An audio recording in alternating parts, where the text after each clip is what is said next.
Dubai champions ট্রফির ফাইনালে ভারতকে 252 রানের লক্ষ্য ছুড়ে দিয়েছে নিউজিল্যান্ড।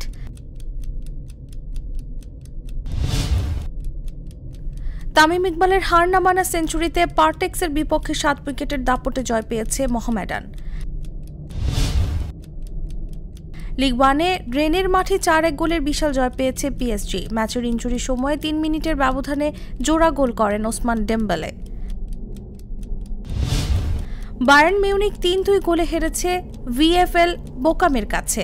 বায়ার লেভারকুসেন 2-0 গোলে হেরেছে ওয়েডার ব্রেমেনের কাছে এবং 0-1 গোলে অক্সবার্গের কাছে হেরেছে ব্রুশিয়া ডর্টমুন্ড।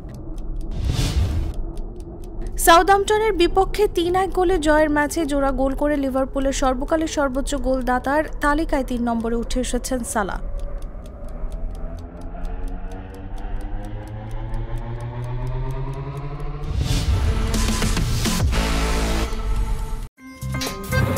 আমার একটা স্মার্ট সিদ্ধান্তে 25% গ্যাসের খরচ কমেছে। ভাবছেন কিভাবে?